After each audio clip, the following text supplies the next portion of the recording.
যিনি আজকে ঢাকা বিশ্ববিদ্যালয়ে এসেছেন তিনি ঢাকা বিশ্ববিদ্যালয়ের প্রাক্তন শিক্ষার্থী এবং এই বিশ্ববিদ্যালয়ের সাবেক ছাত্র প্রধানমন্ত্রী হয়ে এই বিশ্ববিদ্যালয়ে এসেছেন। এটি অত্যন্ত গৌরবের বিষয়। এটা ওনার নিজের জন্য আনন্দের বিষয়। হয়তোবা উনিও স্মৃতিচারণ করছেন নিজে নিজে, এই চিরচেনা ক্যাম্পাসের কথা উনি মনে করছেন।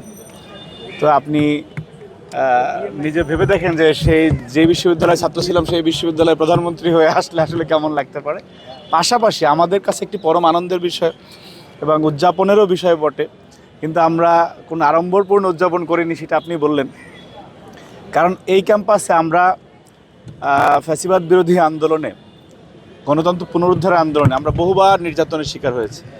এই যে শিক্ষার্থীরা পিছনে দাঁড়ানো দেখেন, এরা প্রত্যেকে আমরা কোনো না কোনোভাবে ছাত্রলীগের গেস্ট রুম নির্যাতনের শিকার হয়েছি, ক্যাম্পাসে নির্যাতনের শিকার হয়েছি। ঠিক এই জায়গাটায় আমরা একাধিকবার আমরা মিছিল নিয়ে আসছিলাম, ছাত্রলীগ এখানে সশস্ত্র হামলা করেছে। এই ক্যাম্পাসের প্রত্যেকটা জায়গায় পাঞ্জাবের জগতে একটি বিশ্বস্ত নাম শাবাব এথনিক ওয়্যার, বহুবার আমরা হামলা শিকার হয়েছি এবং সে আন্দোলনগুলিতে যার নির্দেশনায় আমরা রাজপথে ছিলাম তিনি হচ্ছেন আজকের প্রধানমন্ত্রী, যিনি এখানে এসেছেন।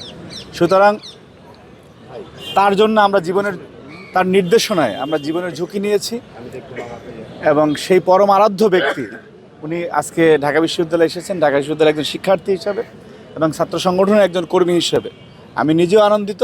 এবং আপনি দেখবেন যে উনি ইতোমধ্যে, আমরা এই দেশে অনেক সরকার প্রধান দেখেছি যে যারা রাষ্ট্রীয় আচারের কারণে সাধারণ মানুষের থেকে তাদের একটা দূরত্ব থাকে, কিন্তু 12 ফেব্রুয়ারি নির্বাচনের পরে উনি শপথ গ্রহণের পরে ওনার আচরণে উনি সাধারণেরই একজন হয়ে গিয়েছেন।